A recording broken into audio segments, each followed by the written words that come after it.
Você podia tentar me dizer como é que eu vejo as pessoas, né? Nesse momento. Você não tá conseguindo ver o Rodinei? Ele tá com a câmera Eu nunca ligada. consigo ver. Eu nunca consigo ver.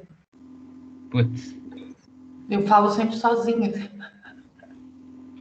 Putz. Não, mas tudo bem. Mas é ali naqueles 3 pontinhos, né? Todo mundo vai, gente, nesses 3 pontinhos para ver. E daí lá tá escrito alguma coisa. Eu também não consigo ver, não. Também não? Eu também nunca consigo ver ninguém. Nossa. Pois é, eu acho que é porque a gente é convidado. Eu acho que quem tem o e-mail da UFR, que é por onde é feito o sistema, é quem consegue. Mas não sei. O Yuri é convidado. Yuri, você consegue ver? O quê? Vocês estão me ouvindo? Sim. Eu consigo ver o quê? Um monte de quadradinho com as pessoas. Eu normalmente clico aqui em mostrar participantes e aparece uma lista na direita. Mas não aparece na forma de quadradinhos, eu acho. É, eu acho que é só, porque quando a gente vê a gravação, a gente já viu a gravação, quando a gente vê a gravação, na gravação é um monte de quadradinho, todo mundo comentando, fazendo caras, e daí eu fico pensando, nossa, que legal que deve ser ver vocês. Não, mas Bom, eu sou convidado e consigo ver todo mundo. Ah, é? Aham. Pra mim também. Ô, Agora Miro, mas sabe aqueles Agora 3 eu tô vendo pontinhos? três que estão com a câmera aberta só. Mas eu até procurei aqui como ver, e isso eu não consegui identificar. Eu sei que eu entro e já vejo. E Será essa que não é versão, de eu baixar o acho que aplicativo? na versão, a gente Ah, pode ser. as Não, mas o meu é imagens baixado, o meu é baixado. antes a gente via as imagens embaixo, agora acho que mudou a versão, a gente vê as imagens do lado. Ó, eu vejo quem tá falando, agora eu tô vendo o Rudinei. Tá, e vocês estão entrando pelo aplicativo lá, Team, sei lá o quê? Não, a gente entra pelo link, que eu acho que é online, né? Talvez seja por isso. Eu entro Eu também não pelo consigo. aplicativo. Nunca consegui entrar direito por esse aplicativo. Eu sempre entro pelo navegador. É que quando eu Deve baixei ser meu por isso. aplicativo, quando eu baixei o aplicativo no meu notebook, ele já ficou meio automático aqui. Tanto que sempre que eu ligo o notebook, liga o aplicativo. Abre o aplicativo. Então, por isso que eu tirei. Quando eu entro no link, que tá ali no nosso WhatsApp, né? Quando eu entro ali, ele já entra pelo aplicativo. Por isso que eu acho que eu consigo ver todo mundo. Uhum. Bom, vou tentar da próxima vez. Acho que podemos começar, né, gente? 10 minutinhos atrasado. Podemos, sim. Acho que quem chegou, quem não chegou, vê depois. Bom, os capítulos de hoje, então, seria o capítulo 13, né, chamado A Lei como Tal. É um capítulo um pouco mais longo, né? Acho que a leitura dessa semana foi um pouco mais longa. E o capítulo 14, chamado Causas Contrarrestantes. Né? Esse capítulo, A Lei como Tal, o Marx está se referindo à tendência, né, à queda da taxa de lucro. E aí é basicamente disso que a gente vai conversar. Né? No primeiro capítulo ele vai explicar o que é essa tendência à queda da taxa de lucro. E no segundo capítulo, as leis contrarrestantes, porque tem um hífen contrarrestantes, ele vai mencionar alguns elementos, alguns fatos, né, que contrarrestam essa tendência, né, que fazem com que não exista a diminuição da taxa de lucro, né, taxa de lucro. E por isso, inclusive, que o Marx vai estar durante todos esses capítulos dizendo que isso é uma tendência, né, ele discutiu bastante, né, ele repete bastante essa informação de que existe essa tendência, o que quer dizer que muitas vezes isso não acontece, né? Não é simplesmente uma lei, né? É uma tendência que isso aconteça. E aí tem ele fala inclusive que o mais difícil seria avaliar não verificar a queda da taxa de lucro, né? Mas verificar essas contratendências, né, que tornam o negócio muito mais difícil, né, porque pode ir e voltar, né, a depender de várias questões. Por isso que é bem complexo, né, embora não tenha muita matemática, né, nesses capítulos, não tenham muitas fórmulas, eu acho que é bastante, né, foi bastante conteúdo. Então, eu vou também fazer uma apresentação aqui do que o básico acerca desse conteúdo, certo? Bom, a primeira coisa, então, é que seria, né, o que está se discutindo aqui é que a taxa de lucro, a gente já sabe que ela o capital, a mais-valia sobre o capital investido. Então, o lucro que o empregador, que o capitalista vai ter, é o que ele recebe, né, de mais trabalho, além do que ele colocou efetivamente na produção, né? Então, dessa maneira que se calcula a taxa de lucro. A ideia aqui é que eu vou ter uma redução progressiva da taxa de lucro, porque se o capital, se a mais-valia, né, se o valor vem somente da mercadoria força de trabalho, e dentro do meu capital ali, né, na parte de baixo da fórmula da taxa de lucro, eu tenho a mais-valia sobre o capital constante e o capital variável. Se o meu capital variável se reduz progressivamente, a tendência é que eu diminua a minha mais-valia. Então, essa é a lógica por trás da tendência à queda da taxa de lucro, que se eu tenho, se o valor vem do trabalho e o trabalho progressivamente é diminuído pelo aumento do capital constante na produção, né, o que o Marx aqui vai falar várias vezes como o desenvolvimento das forças produtivas, o desenvolvimento do capitalismo, o desenvolvimento da produtividade. Então, o que significa isso? Significa que progressivamente os humanos vão construindo, né, a sua forma de viver, precisando trabalhar menos para conseguir fazer a mesma coisa, né? Então, progressivamente, o trabalho, a gente vai ter a mesma quantidade de trabalho precisando de mais capital para se colocar em movimento, né? Então, você precisava de um capital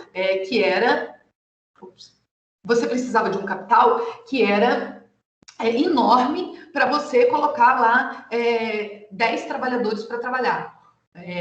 Desculpa, um capital que era médio para colocar 10 trabalhadores para trabalhar.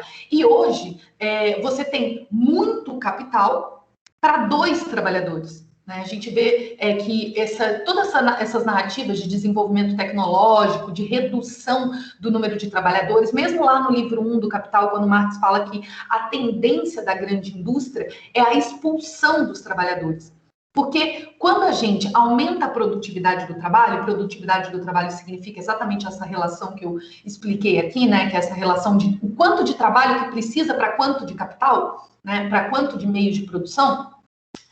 O aumento da produtividade do trabalho é exatamente essa relação ficar cada vez menos trabalho.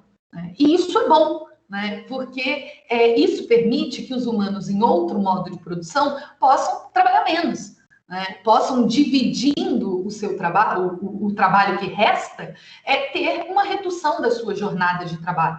Né?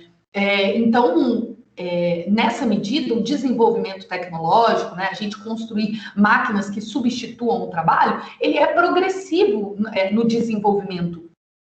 Porque a gente consegue, né, isso seria o desenvolvimento das forças produtivas, nós conseguiríamos precisar de menos trabalho para fazer a mesma coisa.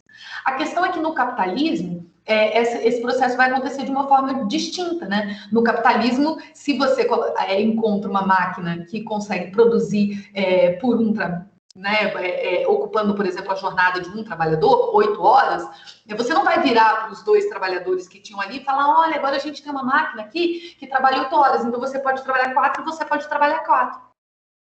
O que seria uma possibilidade no outro modo de produção, né? A gente conquistar o avanço, né, da produtividade e diminuir o trabalho humano necessário, né? Diminuir a jornada de trabalho. Trabalho necessário ficou confuso. Retiro essa frase porque vai para um conceito próprio do Marx. Mas no capitalismo não funciona assim, né? No capitalismo eu tenho uma máquina que faz ali 8 horas de trabalho e eu demito um trabalhador, né? E fico com uma máquina e um trabalhador. Então o Marx, desde o livro 1, vai dizer que a tendência da grande indústria, né? Que esse momento do capitalismo que nós vivemos, é a expulsão de trabalhadores.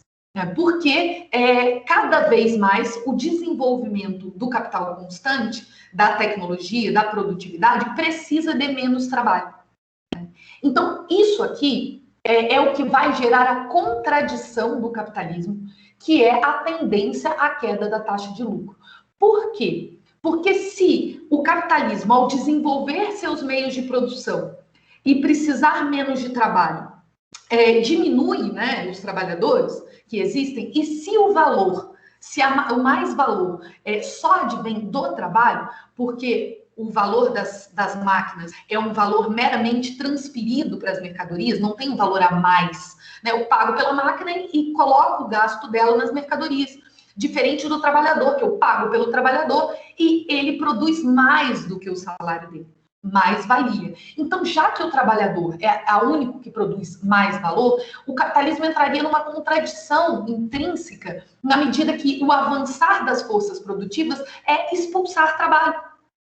E aí, como é que fica se a mais-valia é o que compõe o lucro, né? Porque o lucro é mais-valia, é o que eu estou ganhando a mais sobre o que eu coloquei. Se o que eu estou ganhando a mais depende dos trabalhadores e os trabalhadores progressivamente são diminuídos, concorda que a minha taxa de lucro vai diminuir? É isso que o Marx está dizendo. Que a tendência é que essa taxa de lucro diminua. Porque eu vou ter progressivamente um aumento do capital constante em relação ao capital variável, e eu vou depender da produção de mais valor e da taxa de lucro, por consequência, eu vou depender dos trabalhadores, do capital variável, exatamente esse que está sendo expulso. Então, bom, não sei se ficou claro, mas essa é a tendência geral, né? Ele vai fazer uma divisão ali também, o professor Tipola também explicou sobre a composição técnica e a composição orgânica, porque quando a gente fala de quantidade de capital variável e capital constante, quantidade de trabalho, quantidade de máquinas de trabalho morto, né? Eu estou falando aqui da composição técnica desse capital. E a composição orgânica, que é o que realmente importa aqui, que é o que vai determinar essa taxa, essa composição orgânica não é só trabalhador e máquina, mas é quanto de trabalhador e quanto custa esse trabalhador, e é quanto de máquina e quanto custa essas máquinas, né? Custa, eu estou falando, a gente arremete em preço, mas estou tentando pensar em valor, né? Porque isso faz diferença. E aí, sabendo essa diferença, a gente vai entender um pouco melhor as contratendências, né? Porque eu posso, por exemplo, reduzir,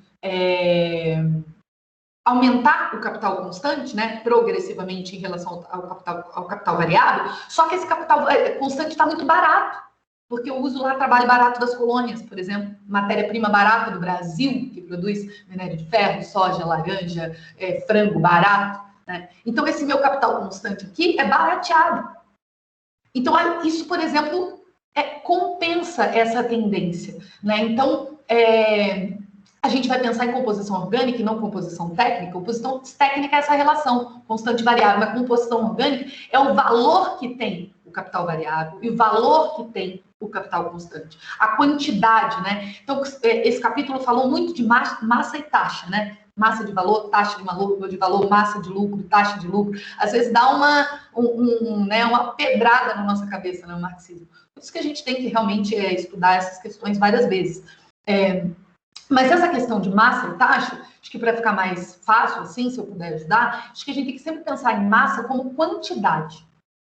Quantidade. Taxa é uma relação. Massa é uma quantidade. Porque, às vezes, a relação nós temos uma diminuição, mas a quantidade, a massa, aumenta. Né? E isso vai se compensando. Bom, então temos aí, né, a composição técnica do capital, se existir uma composição orgânica também maior, que significa maior valor do capital constante em relação ao maior valor do capital variável, eu vou ter uma redução da minha taxa de lucro, porque o trabalho vai estar, trabalho vivo, né, vai estar menos presente na produção, vai produzir menos mais-valia e vai diminuir a minha taxa individual de lucro. Gente, aqui de novo volta o que a gente estudou, o que a gente viu no encontro passado, né? Que se os capitalistas ganhassem pela taxa individual, ninguém ia fazer isso daqui. Porque os capitalistas ganham pela taxa média, lembra? Que transfere valor de um para o outro. Então, mesmo que a taxa de lucro dele diminua, ele vai ganhar na média e o valor produzido lá pelo capital que tem alta taxa de lucro vai ser transferido para ele, né? Foi isso que nós vimos lá nos preços de produção. A composição dos preços é o custo mais a taxa média, né? Então, isso aqui não vai acontecer nas trocas individualmente, essa redução da taxa, né? Ela se reduz, mas na troca o cara vai trocar por uma taxa média. Então, não influencia ele individualmente, porque ele está trocando pela média. No entanto, a redução de taxas de lucro individuais vão reduzindo a taxa média, né? Porque se eu tenho um capital que está aumentando sua composição orgânica, que reduz a taxa de lucro, outro que aumenta a composição orgânica, reduz a taxa de mais-valor, reduz a taxa de lucro, outro que reduz a composição, que aumenta a composição orgânica, reduz a taxa de mais-valor, reduz outro que a taxa média de lucro vai se reduzir, né? Tá? Então, a gente não está aqui, embora tenha a ver com outro capítulo, né? Porque eu sempre fico, né? Eu lembro que quando eu não sabia isso, eu ficava sempre pensando assim, poxa vida, mas por que o capitalista faz isso então? Né? Se isso reduz a taxa de lucro dele. Poxa, por que tem uma tendência se tem uma tendência à queda por expulsão dos trabalhadores, por que eles põem maquinaria? É o nosso estudo passado. É porque se vende numa média e não numa taxa individual, senão não faria sentido. Tá? Então, o capítulo lá fala mais também. Que a mesma taxa de mais-valia, se aumentar o capital constante, leva a uma taxa de lucro menor, né? E aí o Marx aqui vai tá explicando, né? Ele vai falar várias vezes como que as alterações da taxa de mais-valia, mesmo que elas ocorram, a tendência continua sendo uma diminuição da taxa de lucro. Né? Basicamente isso que ele vai falar. Por quê? Porque eu posso aumentar a taxa de mais-valia, significa aumentar a exploração. Então, o que ele está dizendo é assim, beleza, eu estou com menos trabalhador aqui na minha indústria, porque eu estou com mais máquina e menos trabalhador. Então, vou ter uma tendência, eu vou ter uma redução da minha taxa de lucro. O que eu posso fazer? Eu posso, por exemplo, explorar mais esses trabalhadores. Porque aí eu aumento a taxa de mais-valia e eu vou aumentar o meu lucro pelo aumento da mais-valia, pelo aumento da exploração do trabalho. É isso que ele está dizendo. Essa é uma possibilidade, por exemplo. Nesse primeiro capítulo, até acabo que eu adianto, mas eu vou falar mais pouca coisa sobre ele, vou passar para o capítulo seguinte, porque no primeiro capítulo o Marx adianta várias contratendências da taxa de lucro para poder explicar o que é a queda da taxa de lucro, né? A queda da taxa de lucro. Então, eu vou passar direto para as tendências, porque eu acho que quando a gente pensa nas tendências, dá para entender de novo a taxa, que né, o processo que o próprio Marx faz no capítulo seguinte. Então, bom, a ideia de que vão ter várias alterações aqui, por exemplo, da taxa, que vão diminuir um pouco essa queda da taxa de lucro, mas que o que nós vamos observar, no geral, é uma queda da taxa de lucro pelo aumento da composição orgânica dos capitais. Tá?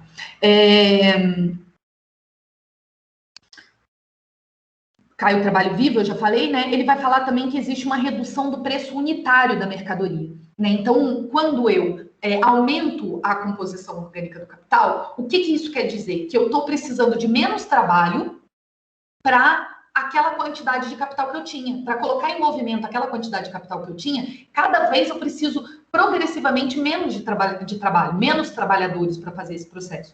E quando eu faço isso, aquele valor que eu coloquei, né, inicial, ele vai gerar tem uma produtividade maior, né, e se produz mais mercadorias com esse valor. Né? Então, aquele mesmo capital inicial que eu coloco, que agora eu consigo fazer mais mercadorias com ele, porque eu tenho progressivamente de menos trabalho para mais capital constante, aí eu consigo fazer uma quantidade de mercadorias superiores, e essa quantidade de mercadorias fica barateada, né? Elas ficam com menos trabalho, porque se a gente pensar no valor das mercadorias, se é o desgaste da máquina, se é o capital variável ali, o preço dos trabalhadores e a mais-valia, cada vez nessa mercadoria eu vou ter menos quantidade de trabalho, menos desgaste da máquina, porque as máquinas vão se tornar cada vez melhores e porque o trabalho está cada vez menor. Então eu vou ter uma mercadoria cada vez mais barata. Isso dá para entender, né? Pelo você pensar que tudo aqui nesses 2 capítulos tem a ver com o aumento da produtividade do trabalho. O que se coloca aqui como desenvolvimento das forças produtivas, né? A gente conseguir, como humanos, produzir as coisas de forma mais fácil, né? Com menos trabalho.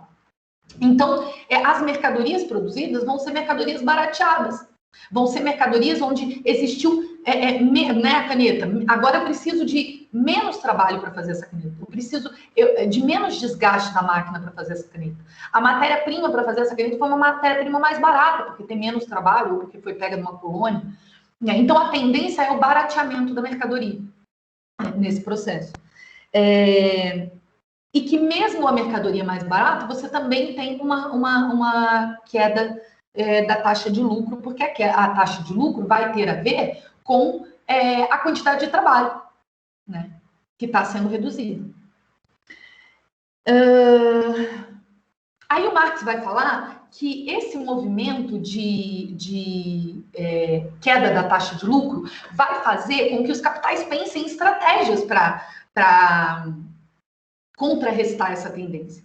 Uma das estratégias, né, na verdade, antes de falar exatamente de estratégia, mas o que vai acontecer naturalmente é que esse capitalista, né, esses capitalistas, eles vão precisar cada vez mais de uma quantidade de capital maior para conseguir fazer aquele mesmo processo, né? Então, a forma de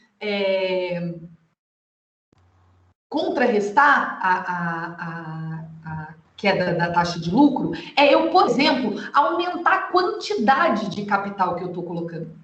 Então, imagine, eu coloco R$1.000. R$1.000 me dá de lucro com tanto de trabalhador e tanto de capital constante. R$1.000 me dá de lucro R$10. A cada R$1.000 eu ganho R$10. Vamos supor.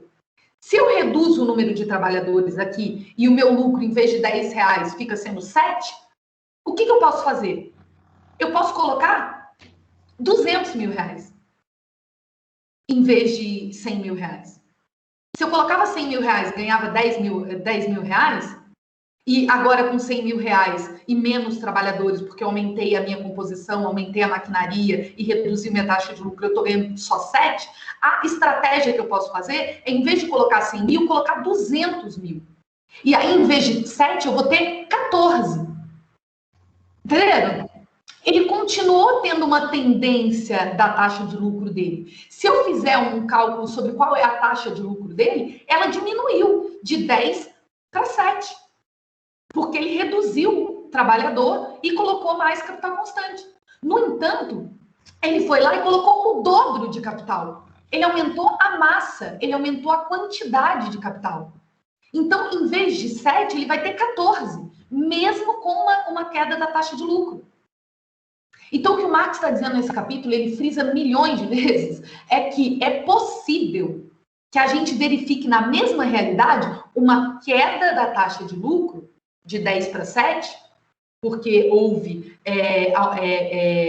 aumento na composição orgânica, redução de trabalho, aumento do capital constante. Então, reduz a taxa de lucro de 10 para 7, mas aumenta o lucro, a massa de lucro, de 7 para 14. Porque o cara vai lá e, em vez de colocar 100.000, coloca 200.000. O que o Marx está dizendo aqui, gente? Primeiro, isso que eu acabei de falar, né? Que é possível. E a tendência, inclusive, é a existência em conjunto da tendência à queda da taxa de lucro e do aumento da massa do lucro. E, paralelo a isso, quem que é esse capital aqui? Que antes investia 100 e agora precisa investir 200 para conseguir ter aumento de lucro? É um grande capital. Então, Marx vai dizer que a tendência à queda da taxa de lucro concentra capital. Porque para eu continuar fazendo esse negócio, cada vez eu vou ter que ser maior. Ele tem um momento ali no texto que ele fala, inclusive, que os capitais pequenos são, né, dizimados. A tendência é esses capitais pequenos serem reduzidos. Por quê? Porque já que eu estou caindo minha taxa de lucro, eu só posso compensar isso aumentando o que eu invisto no começo. E para aumentar o que eu invisto no começo, eu tenho que ser um grande capital. Eu tenho que concentrar capital. E os pequenos não vão conseguir fazer isso. Os pequenos vão ficar com 7. Ou os pequenos vão fazer as contratendências ali, como a gente vai ver, né? Que, por exemplo, trabalho barato. Trabalho barato é uma contratendência. Bom, então vou ter aí uma diminuição do preço, vou ter uma concentração de capital, uma queda relativa da taxa de lucro, mais um aumento absoluto do lucro, né? Como duas questões que são paralelas. Eu espero que no debate a gente pode fortalecer essas posições, mas como é possível, né, nesse exemplo aqui que eu dei, essas duas situações. O Max vai falar também. Isso aqui eu já falei.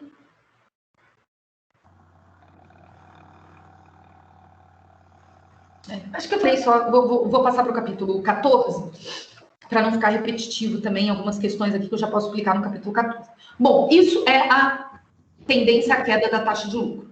Né? Um aumento da composição orgânica dos capitais, um aumento do valor do capital constante em relação ao valor do capital variável, uma redução da mais-valia, que só vem do trabalho, uma redução progressiva da taxa de lucro, mesmo que o capital compense de outras maneiras. No capítulo seguinte, o Max vai falar, esse capítulo é lindo, né? O capítulo 14, eu acho que para nós, latino-americanos, né, brasileiros, o capítulo 14 tinha que ser assim, a gente tinha que decorar, né? O capítulo da acumulação primitiva no livro 1 e o capítulo 14 aqui das causas contra-restantes, eu acho que explica muito o papel dos países latino-americanos na divisão internacional do trabalho. E o Marx dá vários exemplos aqui, né? Falando de países desenvolvidos e países menos desenvolvidos, de países, ele não usa o termo atrasados, né? Mas que o capitalismo ainda está se desenvolvendo.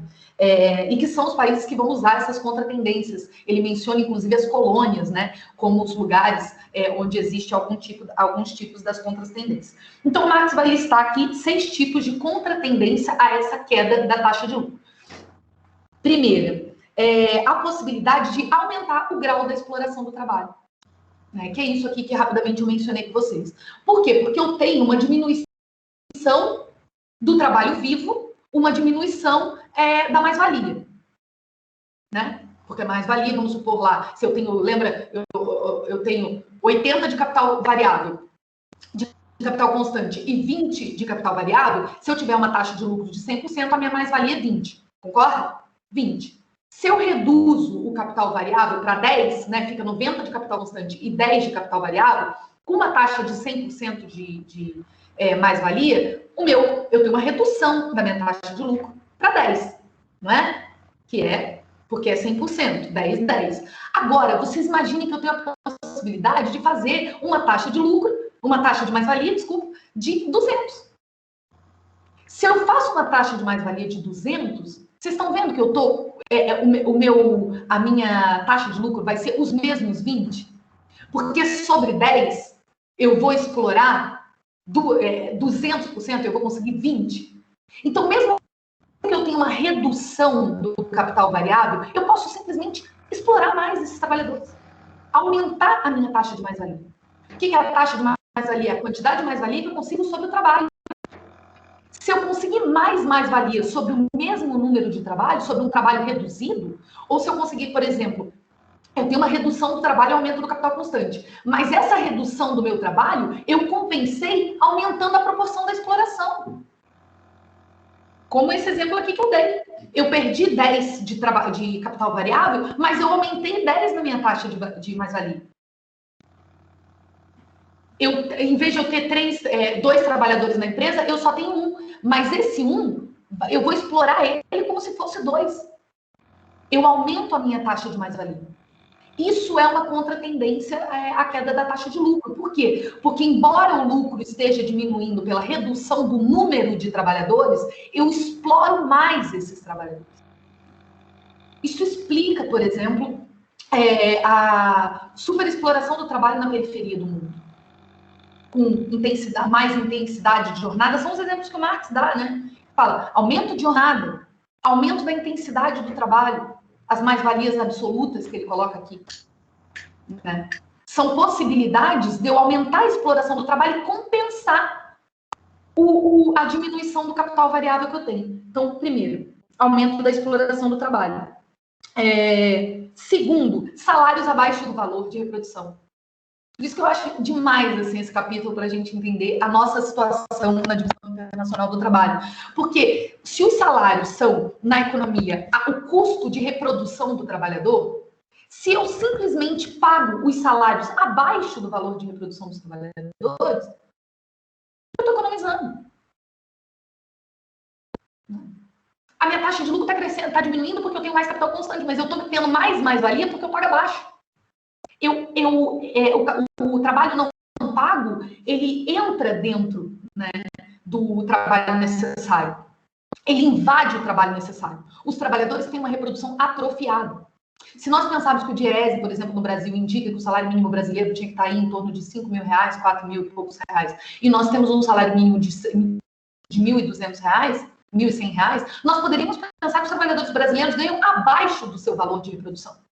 E o Marx aqui vai dizer, ele fala muito pouco sobre isso, né? Ele podia ter, poxa vida, falado mais, né? Ele fala lá 1, 2, 3, 4, 5 linhas.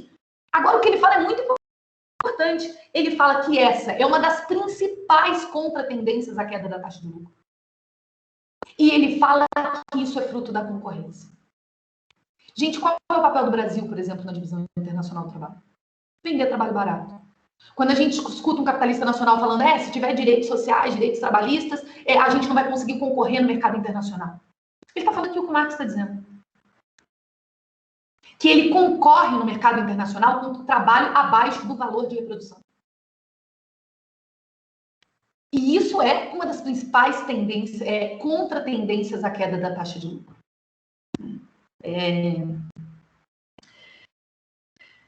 A outra questão aqui, né, o terceiro, o barateamento do capital constante. E aí também, essa parte também é incrível, né? Na verdade, eu vou falar que é incrível tudo, porque eu fico cada dia, eu já tinha lido, né, esse capítulo aqui, né, outras vezes, mas reli, e eu fico impressionada, né, como a gente não lê o livro 3, e como a esquerda brasileira é tão europeia, né, tão eurocêntrica, que a gente não consegue usar esses instrumentos de interpretação para a nossa realidade. O Marx está dizendo que o barateamento do capital constante é uma contratendência à queda da taxa de lucro e que esse barateamento acontece sobretudo nas colônias, que fazem matérias-primas baratas e que barateiam a cesta de alimento dos trabalhadores. Esse é o nosso papel também, em divisão internacional do trabalho. Houve revolução industrial na Inglaterra porque tinha matéria-prima barata para baratear a alimentação e as matérias-primas usadas na revolução industrial. Afinal, não era na Inglaterra que produzia-se algodão, por exemplo.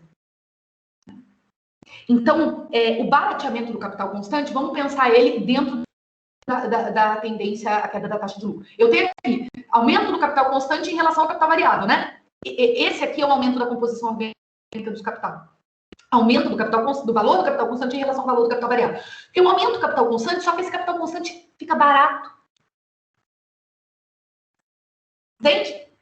Então ele compensa isso, porque ele, ao mesmo tempo que ele cresce na composição técnica do capital, na composição orgânica ele não cresce tanto, porque o valor daquele capital constante está reduzido. Então, o barateamento das mercadorias, né, das matérias-primas, por exemplo, onde que estão as matérias-primas? No capital constante. Funciona como um barateamento. E mesmo aqui no capital variável, também existe esse barateamento, porque quando a gente fala capital variável, o que é, gente? É o salário dos trabalhadores. É o meu custo de produção, capital constante e capital variável. Se eu barateio o salário dos trabalhadores porque eu compro frango do Brasil, porque eu compro frango da Argentina, porque obviamente que seria mais barato produzir frango aqui do que na Europa, se eu barateio a cesta dos trabalhadores europeus comprando frango, carne de outros países, ou se eu compro legumes da Grécia, país dependente na Europa, é da onde vem parte da produção agrícola europeia, eu estou barateando a cesta dos meus trabalhadores. Então, eu estou diminuindo o valor do meu capital variável. Né? E do capital constante, sobretudo do capital constante, né? Porque a diminuição do valor do capital variável não tem a ver com...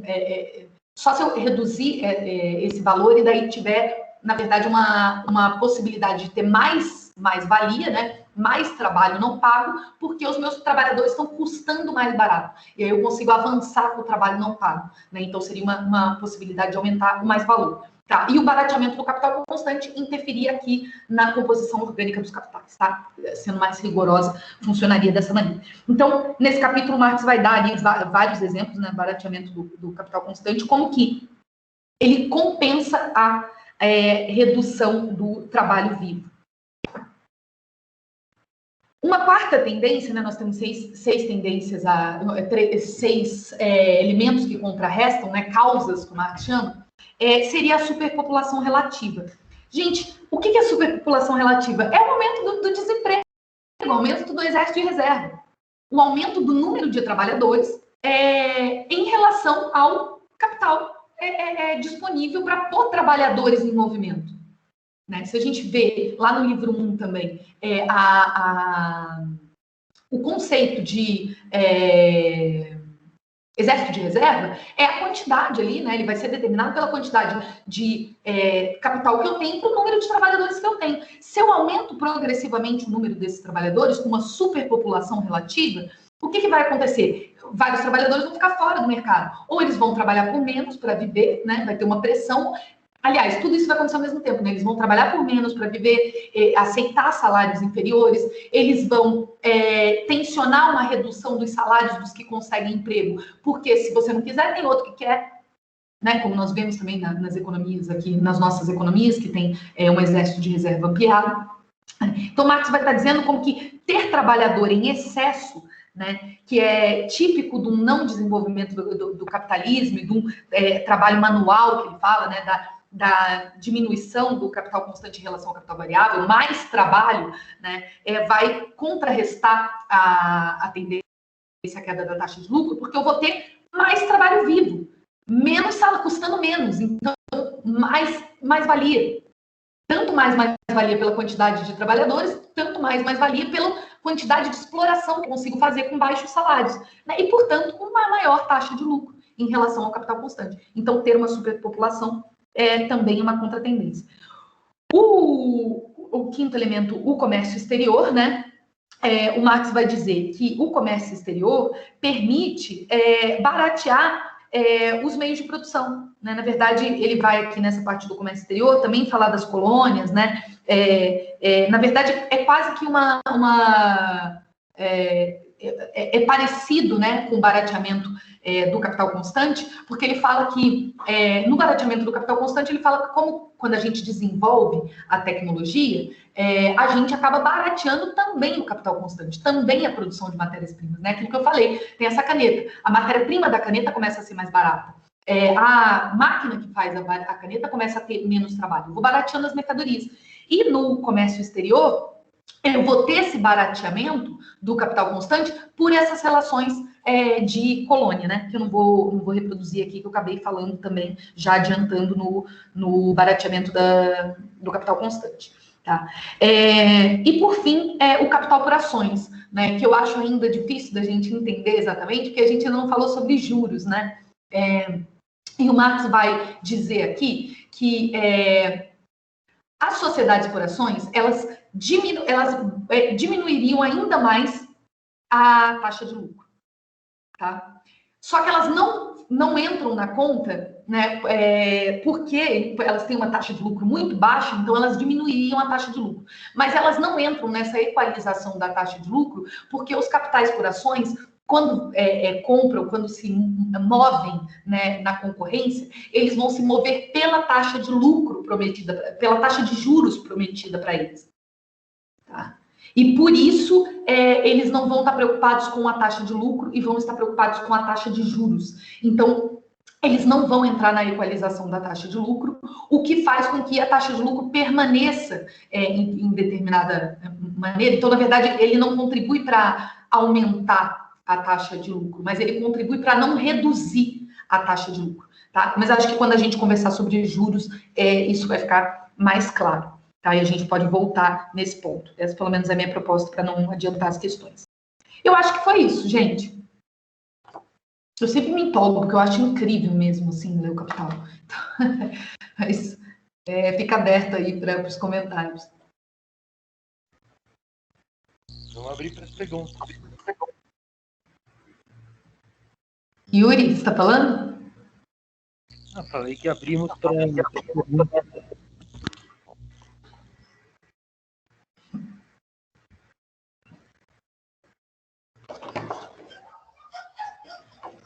Eu posso falar? Claro, Bernardo. Opa, manda bala. Cara, eu não sei que você falou que não é para falar agora, mas eu entendi bastante esse texto e eu tinha algumas dúvidas, mas você tirou agora falando, explicando. A única dúvida que ficou é esse final que você falou que não é bom falar agora, mas parece que isso do capital acionário, né? Porque parece que o texto tudo caminha para isso, né? Parece até que dá para entender muito do imperialismo de Lenin, né? Que ele fala do capital, essa coisa do capital financeiro, do capitalismo, do imperialismo vir, por causa do capital financeiro e tal. Acho que está tendo eco. Enfim. Então, não, mas está dando para viver. Então, é isso aí. Eu acho que é importante até para os dias de hoje, né? Que a reprodução do capitalismo e tal vem dessa financiarização da vida e tal. Mas então, eu estou falando demais, que eu não estou falando que a minha questão é que eu não entendi por que o capital acionário é uma contratendência. Não entendi, não ficou muito claro. Se puder falar com isso sem dar muito spoiler ou ficar muito difícil. Bernardo, tá me ouvindo ou tá ruim o áudio? Tá ouvindo? Tá bem bom, Yuri. Tá, para a gente não entrar muito nessa questão do capital fictício, que está mais para frente, né? A questão do capital acionário aqui, eu acho que é basicamente o seguinte: é porque ele absorve uma massa de valor capital que, se fosse investida, por exemplo, no desenvolvimento ainda maior das forças produtivas, né, ou em ramos da produção de maior composição orgânica, faria decrescer ainda mais a taxa de lucro medida a partir da produção, né, que é onde a gente está. Eu, pelo menos, leio essa parte desse jeito. E aí, seria isso que eu diria. Eu entendo que ele coloca nesses termos. Eu também tenho um comentário a esse respeito. É bastante importante essa discussão toda do Lenin e tudo mais, mas eu só faço uma advertência porque são conceitos diferentes, né? O capital acionário que o Marcos está se referindo aqui é o capital expendido em ações. O capital financeiro que o Lenin está se referindo é uma contribuição teórica do Hilbert, que ele chama de fusão do capital industrial com o capital bancário. Isso, desenvolvimento que interliga essas duas formas de capital numa forma específica de capital, um capitalismo financiarizado, monopolista, mas isso envolve toda uma hipótese de suprassunção da concorrência, superação da concorrência tal como estabelecida ali no livro 3, que supõe a formação dos preços de produção e tudo mais. Então isso já remonta a um desenvolvimento teórico posterior, e que não tem um vínculo, embora tenha vínculo com o desenvolvimento sistema acionário, ele se refere, de certa maneira, a um conceito diferente. Só fazendo esse adendo mesmo.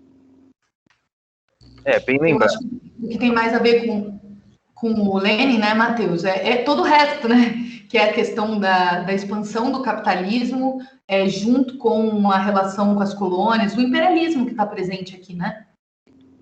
Isso. E, bom, isso aí começou com o Hilbert e o Bukharin, eles serviram, de certa maneira, de inspiração teórica para o Lenin, e isso subsidiou todo um desenvolvimento ali dos teóricos da economia política do século XX, o Suiz e o Baran, eles elaboraram as hipóteses do capitalismo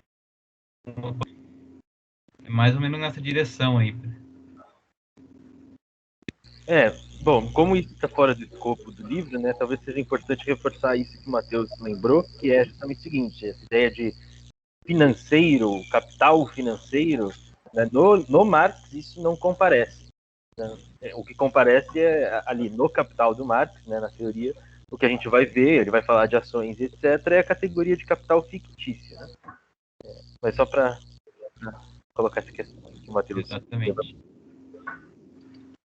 Embora o Marx vá falar de fusão, justamente de fusão do capital bancário, mas bom, a gente está adiantando do capital bancário com o capital industrial.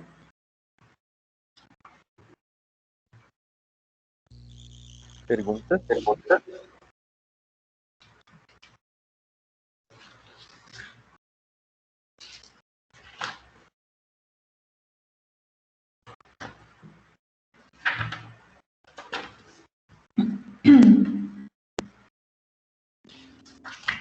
Vamos lá, pessoal.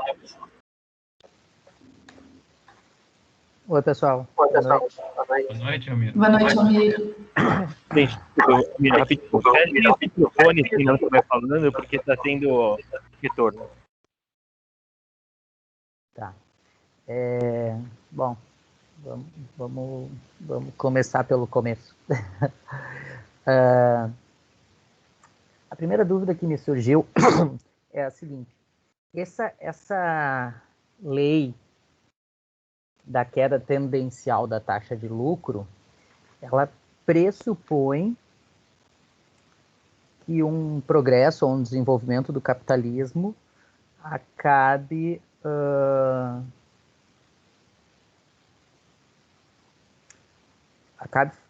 gerando um aumento relativamente maior do capital constante em relação ao capital variável. A minha dúvida é da onde que ele tira essa pressuposição. É uma constatação empírica, porque, não sei, daqui a pouco poderia ser diferente também. Poderia que o desenvolvimento e o progresso do capitalismo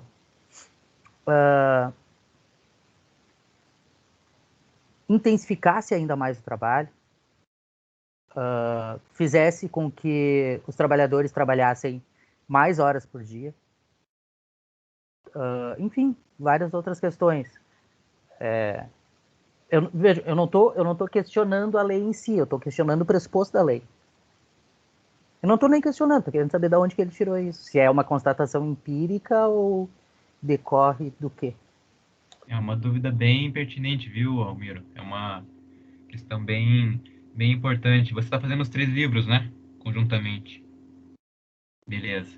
Então, quando você chega lá no capítulo 23 do livro 1, que é a Lei Geral da Acumulação Capitalista, o Marx vai detalhar que o enunciado da Lei Geral da Acumulação de Capital, que caracteriza o modo de produção capitalista, é a composição orgânica de capital crescente ao longo do tempo. E essa composição orgânica do capital é a composição valor, por quanto expressa a proporção entre meios de produção e força de trabalho, ou seja, a razão técnica entre meios de produção e força de trabalho. E por que isso é importante?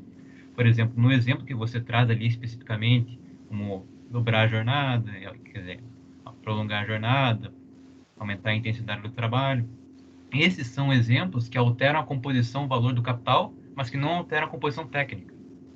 Esse é importante, porque você não está alterando ali a produtividade do trabalho. O que você está alterando diretamente, do ponto de vista da razão entre meios de produção e força de trabalho, o que você está alterando ali é meramente a composição de valor entre capital constante e capital variável, mas não diretamente a massa de trabalho vivo ou melhor, a massa de trabalho morto que é necessária para você, que é necessária para pôr em movimento, que é posta em movimento pelo trabalho vivo.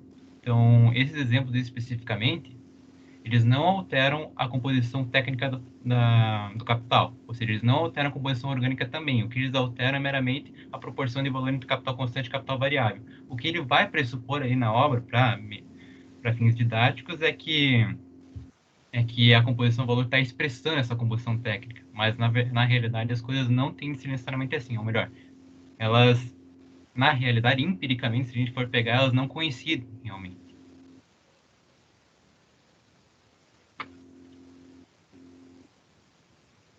Mas é uma dúvida, assim, bastante pertinente. Existem tentativas de estimar a composição orgânica do capital. Se vocês tiverem interesse, a gente pode até passar para vocês. Existem tentativas de estimação para a economia brasileira, por exemplo. Se eu não me engano, uma tendência de crescimento na primeira década desse século e uma tendência de estagnação ao longo da segunda década, se não me engano. Justamente aí que... Bom, mas enfim, eu vou deixar outros falar. Não, mas, Almiro, deixa eu complementar, então, que talvez ajude, né? O que o Marx está discutindo aqui é justamente o seguinte: a lei tendencial da queda da taxa de lucro é a expressão econômica, digamos assim, mais sintética, né? A síntese econômica do desenvolvimento das forças produtivas sob o modo de produção capitalista. E é uma coisa muito, muito importante na própria teoria do capital, né? Porque o que o Marx está mostrando aqui é que o modo de produção capitalista, por um lado, ele tem no seu interior a determinação de desenvolver as forças produtivas, né? Desenvolvimento tecnológico, etc. e tal, porque é central tanto para a competição, né, entre os diferentes capitalistas, quanto para a própria expansão do capital. Só que a mesma coisa que desenvolve as forças produtivas, que aumenta a massa de lucro, né? Então tudo aquilo que quando ele vai mostrando, todas essas expressões são aspectos do mesmo movimento, que é a acumulação de capital e do desenvolvimento das forças produtivas, né? O que é a queda da taxa de lucro, portanto? É que a produção social, ela se dá de tal maneira que cada vez mais aparecem mais meios de trabalho e meios de produção, e cada vez menos força de trabalho do ponto de vista relativo, né? Da proporção entre uma e outra. Então se você olhar uma fábrica desenvolvida, você vai ver massas de trabalho objetivado ali nas máquinas muito grande, né? Umas máquinas gigantescas, um sistema muito desenvolvido, ou seja, uma quantidade de trabalho morto ali contido muito maior do que o trabalho vivo da produção, né? Então, por que há uma queda da taxa de lucro? Porque mesmo que aumente a taxa de mais-valor, né, o que o Marx está mostrando aqui é que essa proporção absoluta, essa proporção relativa entre as duas, né, ela tende ao movimento em que o capital constante, as máquinas, os meios de produção, etc., aumentam relativamente ao outro. Isso é empiricamente visível, mas a gente tem aí estudos comprovando empiricamente a queda da taxa de lucro, né, ao longo dos séculos. Mas é bastante visível isso também, mesmo se a gente lançar o olho sobre a nossa realidade. Não sei se ajudou. Eu acho que essa pergunta é bem boa, porque ela desnaturaliza, né, essa questão, e a gente tem muitas teorias hoje que são contrárias ao desenvolvimento, por exemplo, que falam de decrescimento, né? Então a gente tem que entender o porquê que a tendência do capitalismo é desenvolver as forças produtivas. Eu acho que isso se explica, sobretudo, pelo capital, pelo mais-valor relativo e pelo mais-valor extraordinário, que a gente estudou no livro 1. Porque o mais-valor relativo, o capitalista, ele está sempre preocupado em aumentar a parte do trabalho não pago dentro de uma jornada. Né? Então, a jornada tem lá um tempo de trabalho necessário, que é o salário dos trabalhadores, e um tempo de trabalho excedente, que é o que é apropriado pelo capital, que é da onde ele tira o mais valor, né? O que ultrapassa o valor de custo daquela mercadoria, força de trabalho. Né? E esse aqui é o trabalho necessário para que ela viva. Então, ele tem opções para aumentar essa exploração. E quanto mais ele aumenta essa exploração, mais ele conquista trabalho excedente, mais valia, que se expressa na sua taxa de lucro, que é o objetivo final. Então, esse capitalista, ele pode tanto usar o mais-valor absoluto, como a gente mostrou aqui, né, que é, por exemplo, eu tenho uma quantidade de trabalho necessário para esse trabalhador, para fazer aquela mercadoria, que é o salário desse trabalhador, e eu tenho um trabalho excedente na jornada. Se eu amplio a jornada, né, por exemplo, ele tem 4 horas de trabalho necessário e 4 horas de trabalho excedente. Eu me aproprio de 4 horas. Se eu aumento a jornada dele de 8 para 10 horas, eu vou me apropriar de 6. Isso é mais valor absoluto. Né? Isso não mexe com capital constante, isso é só mexer com a quantidade com que eu faço com capital variável. Agora, a possibilidade do mais valor relativo é eu, ao invés de mexer aqui, e aí quando vem o direito, por exemplo, e regula a jornada de trabalho, limita a jornada de trabalho em 8 horas, qual é a estratégia do capital? A estratégia é reduzir o trabalho necessário. É aumentar a produtividade para diminuir esse trabalho necessário. Então, dentro das 8 horas, eu tinha 4 e 4. Antes eu queria aumentar fazendo 4 e 6, estendendo a jornada. Agora, como é que eu posso aumentar? Eu posso aumentar fazendo 2 e 6. Eu ganho os 6 não extrapolando a jornada de trabalho do trabalhador, mas pagando um salário menor. Um salário menor pelo aumento da produtividade, barateamento das mercadorias que compõem a cesta daquele trabalhador. Então, ele precisa de menos dinheiro, de menos coisa para... Yuri, você está rindo, eu não estou entendendo. É do que eu estou falando? Não tem nada a ver. Eu falei, mas eu estou explicando o que tem de engraçado no mais valor relativo. Não. Eu não chato técnico, né? Mas é só para dizer, para quem perguntou ali, esqueci o nome. É só para dizer que, tipo, o capital, ele busca essas 2 formas, essas 3 formas, na verdade, de mais valor, para aumentar a sua mais-valia, que vai ter significado na sua taxa de lucro, que é o que interessa em último grau. Então, as estratégias são mais valor absoluto, que é limitado pelos direitos trabalhistas, e o mais valor relativo, que é o aumento da produtividade no trabalho, para que ele possa pagar menos esse trabalhador. Então, o capitalista sempre vai tentar colocar uma máquina e desenvolver uma máquina e desenvolver a produtividade do trabalho, desenvolver o capital constante para economizar com o trabalhador. Porque ele não está ligado na tendência à queda da taxa de lucro, e ele não está preocupado com a taxa de lucro reduzir individualmente, porque ele vende pela taxa média, por preço de produção. Então, quando ele individualmente reduz o custo do trabalho dele, em vez de 2 trabalhadores, ele substitui um por uma máquina, para ele é uma beleza.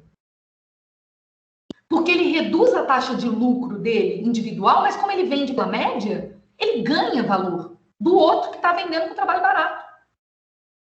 Então, a tendência dele é sempre... Vocês podem ver isso na prática, assim. A lógica do Marx não é só empírica, né? Mas a gente pode ver empírica, mas eu queria mostrar a economia política de dentro disso, porque o Marx explica essa economia com mais valor relativo. Então, você pode verificar, por exemplo, a tendência do desenvolvimento da indústria em expulsar trabalhador. Isso é verificável. O agronegócio, por exemplo, a moderna indústria do campo, tem meia dúzia de trabalhador trabalhando. Por quê? Porque o aumento da produtividade foi tamanho ali que precisa de pouco trabalho. Então, o capital tende a fazer isso progressivamente porque ele pensa em custo de produção. Se ele tiver uma máquina que compensa em relação ao trabalho, eu vou comprar essa máquina aqui porque eu deixo de pagar trabalhador sempre. Em 2 anos eu pago a máquina e fechou. É esse cálculo que o capital vai fazer. O cálculo do custo e de quanto que ele ganha. Por isso que a gente viu ali os custos para entender que ele faz esse cálculo, do capital circulante e do capital fixo. Então, o mais valor relativo sempre será uma estratégia de aumentar a produtividade do trabalho. E o outro mais valor, porque o Marx fala de 3 mais valores. O mais valor extraordinário é aquele mais valor em que você, fruto da concorrência, em que você barateia a sua mercadoria temporariamente. E como você vende ela também por um preço médio, aquele tempo que você barateou a sua mercadoria na frente dos outros capitalistas faz você ter um lucro, um mais valor extraordinário. Então, por exemplo, todo mundo está produzindo essas canetas pelo custo de R$1. E eu vou lá e faço aumento da produtividade do trabalho, coloco uma máquina, invento uma... E isso é muito interessante, porque não é só maquinaria, né? Eu, por exemplo, escrevi um texto dizendo que essas técnicas de organização do trabalho próprias do toyotismo, que tem a ver, por exemplo, inclusive com a assédio moral organizacional, são técnicas de intensificação do trabalho. Então, se eu organizo esse trabalho de uma maneira distinta, de modo que eu aumente a produtividade com técnicas e tecnologias, e faço essa caneta que todo mundo está vendendo, que todo mundo custa R$1 a média, e eu faço ela por 50 centavos, todo mundo custa R$1 e está vendendo por 2. Se eu faço ela por 50 centavos e vendo por 2, eu ganho 1,50 em cima dela, e não só 1. Esse também é um tipo de mais valor, que é o mais valor extraordinário, fruto do momento em que eu estou com aquela tecnologia à frente dos outros capitalistas. Depois eles vão descobrir, depois eles vão falar, a Gabriela está lá com uma máquina, com uma organização da produção tal, que ela está conseguindo fazer a caneta por R$50, hein? E quando aquela tecnologia se coletivizar, vai acabar o meu mais valor extraordinário. Então, o mais valor dos três aí, né, do mais valor absoluto, do mais valor relativo, do mais valor extraordinário, o mais valor absoluto, ele é contra a tendência à queda da taxa de lucro, como a gente viu aqui, porque ele coloca mais trabalho no negócio. Agora, o mais valor relativo e o mais valor extraordinário, eles são mais valores buscados pelo capitalista que tem a ver com o aumento da produtividade do trabalho e, portanto, com o incremento tecnológico, com o capital constante. Então, isso está dentro da lógica do capital, entende? Por isso que a gente caminha para isso. Agora, tem debates, para ser rápida aqui também, que me estendi, mas tem debates sobre em que medida o capitalismo vai chegar a ser um modelo que começa a atrasar as forças produtivas. Não seria atrasar, mas ele deixa de desenvolver no grau que elas poderiam ser desenvolvidas. E aí, no modo de produção socialista, sem sombra de dúvidas, iria dar um salto brutal na produtividade. Então, teorias, por exemplo, como a agroecologia, que são técnicas de produção que demonstram como é muito mais produtivo produzir de forma agroecológica do que produzir dentro do agronegócio. E aí tem milhões de relações que atrasam o desenvolvimento da agroecologia e permanecem com o agronegócio. E que nós, num outro modo de produção socialista, poderíamos e deveríamos, né, mudar técnicas produtivas também para acelerar o processo de desenvolvimento das forças produtivas. Isso poderia ser visto em vários lugares, né? Como, por exemplo, as lâmpadas estão melhorando, é o exemplo clássico, né? As lâmpadas estão melhorando a tecnologia delas, porque o capital está lá brigando por mais valor relativo e por mais valor extraordinário. Então, ele está colocando produtividade no trabalho, ele está colocando tecnologia para concorrer com os outros, ele está melhorando as lâmpadas. Mas elas também poderiam durar 20 anos e não duram, às vezes. Porque tem a obsolescência programada. Então, a ideia o capital avança nas forças produtivas, mas outro modo de produção pode, inclusive, avançar muito mais. Porque outro modo de produção pode colocar toda a força de trabalho que hoje não trabalha, porque é exército de reserva, para produzir. Porque outro modo de produção pode fazer com que, em vez de 2% do mundo produza alta tecnologia, que 20% do mundo produza tecnologia, investindo em pesquisa. Então, sem dúvida, quando a gente fala de socialismo, a gente está falando de uma possibilidade de aumentar a produtividade do trabalho, de aumentar o desenvolvimento das forças produtivas, né? O capitalismo não atrasa, mas ele tem como tendência o desenvolvimento das forças produtivas pela luta sempre pelo mais valor relativo e pelo mais valor extraordinário. Pelo menos é desse jeito que eu vejo. Não sei o que meus amigos veem aí, né? Não, você tocou em muitos pontos, então eu acho... Chamei o povo para briga, para comentar. Eu falei muita coisa. Não, mas eu acho que você tocou em vários pontos que perpassam tanto esse capítulo quanto em outros, e se a gente fosse puxar esses pontos, aí a gente podia ficar até o final, né, nele. Então eu acho que eu vou só passar para a próxima pergunta, que pode usar a sua exposição como trampolim também. Pô, fiquei frustrada, achei que você ia comentar. Tá? Tem alguém para falar? Eu não vi. Não, mas eu estou incentivando. Você tá me... Eu estou tentando levantar minha mão. Vocês estão me ouvindo? Estamos ouvindo bem, manda lá. Eu não consigo levantar a mão. Sei lá, tá tudo esquisito essa tecnologia aqui. Mas olha só, eu queria... eu acho que isso que você está falando, Gabi, na verdade, tem várias perguntas aqui. Eu mexi em várias coisas do capítulo. Eu não consegui ler o 14, não tive tempo, não consegui terminar de ler, mas eu achei muito legal, porque, na verdade, o 13, ele meio que fala já tudo, né? Ele apresenta várias... Acho que em vários parágrafos ele fala dessas 6 contra-tendências, né? Contra-restantes, né? E aí eu tenho um parágrafo que eu grifei aqui que eu queria ler, ou sei lá, porque eu achei, assim, uma doideira. Ele falou tanta coisa aqui que eu não sei se eu consegui entender, eu queria compartilhar. E também eu fico pensando um pouco sobre o que você falou sobre agroecologia, né? Que eu trabalho com isso também. Então, assim, eu vejo como que é complicado a gente pensar, é muito contraditório, porque, por exemplo, ao mesmo tempo que a gente pode... se a gente defende a agroecologia, por exemplo, ela não consegue conciliar com esse modelo de desenvolvimento mecanizado como o agronegócio propõe. É muito difícil ela necessita de trabalho, ela necessita do trabalho humano, assim. Não dá para a gente fazer uma agroecologia mecanizada a grosso modo, com esse capital constante, altíssimo. Óbvio, você pode ter tecnologias e deve, né? Óbvio, pode melhorar, pode ter um certo nível de mecanização, mas ela não dá para a gente usar a estrutura do agronegócio mecanizado e fazer agroecologia, assim, numa proposta socialista, por exemplo. Acho que isso teria que reentender como que essa tecnologia... É um debate interessante, assim, que eu fico pensando também. Mas, enfim, eu posso ler essa parte aqui, gente? Está na página 256 da minha edição, que é da Boitempo. É logo assim, quer ver? Acho que talvez estaria meio que na metade aqui. Não sei se vocês vão achar. Depois que ele fala que tem uma hora que ele faz uma fórmula 1 igual a 4C, 2V, 2 mais 2M. Não sei se vocês acharam. Aí depois tem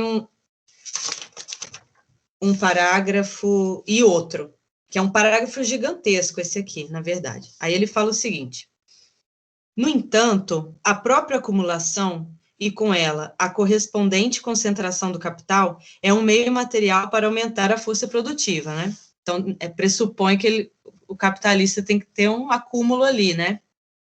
E nesse aumento dos meios de produção está implícito o crescimento da produção trabalhadora, da população trabalhadora. Eu não entendo como que isso estaria implícito assim. É uma primeira dúvida. Aí o negócio vai entrando, vai complexificando aqui o parágrafo. A criação de uma população trabalhadora que corresponda ao capital excedente, que, em geral, costuma, inclusive, ultrapassar as necessidades deste último, convertendo-se em superpopulação, um excedente momentâneo do capital excedente acima da população trabalhadora mobilizada surtiria um duplo efeito. Por um lado, mediante o aumento do salário e o conseguinte abrandamento das influências que dizimam e aniquilam a descendência dos trabalhadores. Eu não entendi isso também, a descendência dos trabalhadores, assim como mediante a facilitação dos matrimônios. Como que ele chegou nisso também não entendi. Tal excedente aumentaria paulatinamente a população trabalhadora. Por outro lado, no entanto, mediante a aplicação dos métodos que geram mais valor relativo, introdução e aperfeiçoamento de maquinaria, ele criaria com ainda maior rapidez uma superpopulação artificial relativa, que, por sua vez, já que na produção capitalista a miséria gera população, se converteria numa nova incubadora de um aumento verdadeiramente rápido do tamanho da população. Que é que ele está falando desse exército de reserva, né? Eu entendo que ele está chegando nisso, né?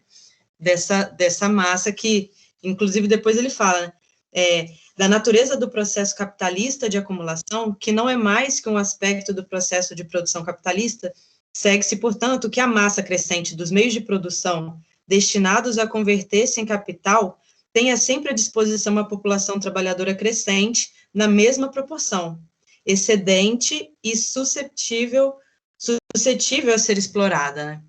Eu entendo que eu entendo que ela aparece, esse exército de reserva, essa população susceptível a ser explorada, mas eu não consigo entender a relação. Proporcionalmente, Júlia? Não sei se foi clara a minha pergunta. Foi sim. Posso responder? Deixa eu só começar pedindo desculpas, porque eu tô com um mau jeito terrível nas costas e tomei aqui uns anti-inflamatórios. Então, a Gabi tinha comentado que eu tava rindo aqui, antes que eu tô um pouco aéreo mesmo. Mas eu ouvi a pergunta com atenção e eu queria respondê-la, porque eu acho que você toca em alguns pontos muito importantes, que às vezes, quando a gente lê o Capital, eles podem passar despercebidos. Porque o Capital pode parecer uma primeira lida, se a gente ainda não leu, por exemplo, os 3 livros e ainda não mergulhou na obra do Marx e tal, ele pode parecer apenas uma obra econômica, né? Mas, na verdade, ele tem ali embutido nele, incorporado nele, só por isso ele consegue ser o que é, uma filosofia, né?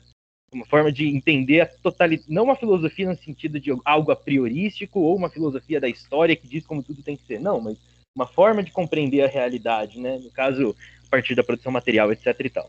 Então, eu queria começar aqui por uma parte que é anterior ao capitalismo, para a gente entender como é que se formam as relações sociais, né? Ou melhor, qual que é a base objetiva do desenvolvimento das relações sociais? É o desenvolvimento das forças produtivas, né? Então, isso ao longo da história. Não necessariamente esse negócio se dá nem de maneira mecânica, nem de maneira imediatamente necessária, nem nada disso, né? É um processo histórico que a gente viu ele se efetivar. Com o próprio, por exemplo, com o surgimento de sociedades mais complexas e etc, né? Então, por exemplo, quando o ser humano aprendeu, lá, a história famosa de quando se tornou sedentário, porque aprendeu agricultura e etc e tal, já é um fenômeno, né? Do desenvolvimento da capacidade de produção. E é ele que libera forças para o desenvolvimento social. Bom, o capital produz isso necessariamente, por necessidade interna, ele desenvolve as forças produtivas, né? Então, o que o Marx discute lá no capítulo 23 também, né? A Lei Geral da Acumulação, da acumulação Capitalista, no capítulo 23 do livro 1, é justamente como o capital, ele, por um lado, ao desenvolver as forças produtivas, não é? E também, ao necessitar de uma classe trabalhadora que o reproduza, ele tem a tendência de criar essa classe trabalhadora para si próprio. O próprio desenvolvimento econômico, o próprio desenvolvimento das forças produtivas impulsiona o desenvolvimento, o aumento da população, né? Com a própria necessidade, o próprio crescimento do capital impulsiona esse aumento populacional. Só que, aí que está a grande questão, esse desenvolvimento das forças produtivas, na produção capitalista, se apresenta como essa forma de aumento da composição orgânica, e, portanto, o capital ele tem uma relação com a força de trabalho que é, ao mesmo tempo, de atração e de repulsão. É como se fosse uma coisa elíptica, assim. Porque, por um lado, no seu crescimento, ele cria as condições do aumento populacional e as condições de reprodução dessa população na medida em que ele a torna força de trabalho que ele consome. Então, o capital, na medida em que cresce, atrai para si força de trabalho e dá as condições de reprodução dessa população que aumenta. Mas, pelo outro lado, o seu crescimento também repele, relativamente falando, uma boa parte dessa população crescente. Então, nesse movimento de acumulação do capital, ele está constantemente aumentando e diminuindo essa população relativa.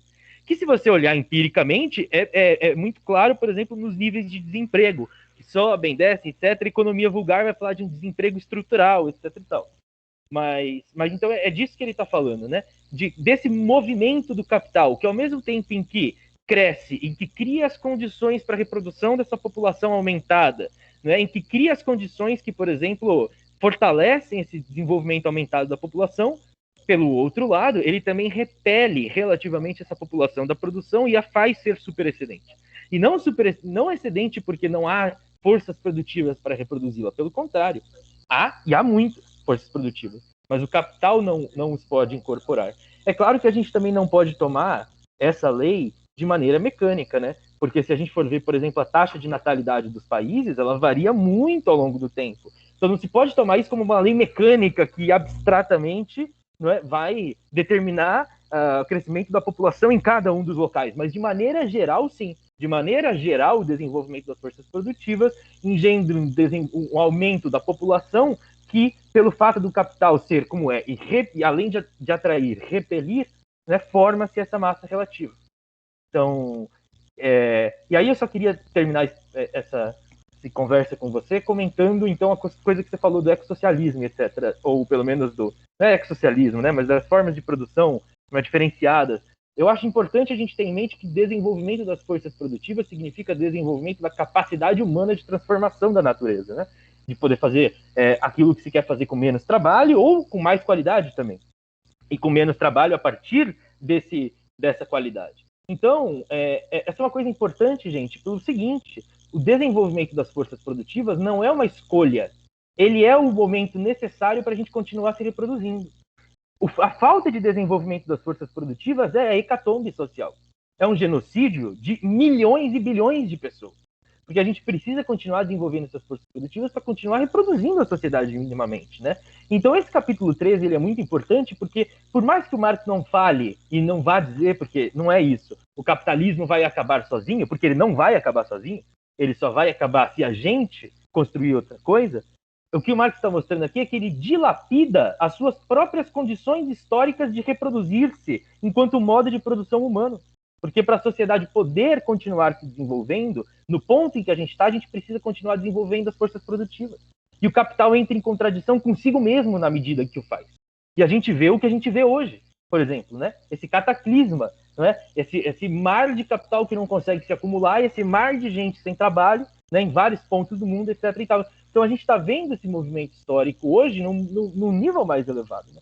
E aí, para falar de como vai ser produzido ou não, por exemplo, tomando cuidado com a natureza e etc. e tal, numa produção socialista, a gente vai ter que ver quais necessidades a gente vai incorporar à produção, quais elas são mais prioritárias. Então, assim, se para cuidar da natureza 1 bilhão de pessoas imediatamente teriam que morrer para fazer, por exemplo, uma transformação muito radical na produção, é lógico que essa prioridade de reproduzir as pessoas ela vai entrar na frente. Por outro lado, lógico que cuidar da natureza também é uma prioridade. Então, essas necessidades elas vão ser incorporadas na técnica de produção e no processo produtivo, ou na tecnologia, né? Porque hoje as necessidades que são incorporadas não são essas, são as necessidades da acumulação de capital, em essência. E é por isso que essa produção industrial em larga escala necessariamente se apresenta como destruição do planeta, na forma como o capital o faz, até porque no capital há essa necessidade de produção pela produção. Enquanto que, né, numa sociedade socialista, o desenvolvimento das forças produtivas não está lá para fazer a produção pela produção, mas para aumentar o tempo livre e a quantidade e qualidade de vida das pessoas. Eu acho que a questão das duas coisas que você comentou iria por aí. E eu acho que está dentro do tema do texto, né? Então, é isso aí. Não sei se alguém quer comentar, se você quer comentar. Eu vou fazer também um complemento à exposição, à excelente exposição do Yuri, que é uma coisa que ele frisou a respeito do crescimento relativo da parte constante do capital em detrimento da parte variável. Esse ponto é muito importante porque ele é um crescimento somente relativo. Ele não é um crescimento absoluto do ponto de vista. Quer dizer, o capital variável ele não está decrescendo absolutamente, pelo contrário, ele está crescendo absolutamente. É por isso que ele está dizendo que esse crescimento dos meios de produção, né, que ele vai dizer ali na página que você apontou, corresponde ao aumento da população trabalhadora na medida em que esse crescimento dos meios de produção é acompanhado também por um crescimento da população trabalhadora. Ou seja, na mesma medida que o capital, que essa parte constante do capital se amplia em relação à sua parte variável, tanto C quanto V, em suas grandezas absolutas, estão crescendo. Esse é o ponto fundamental que ele está trazendo.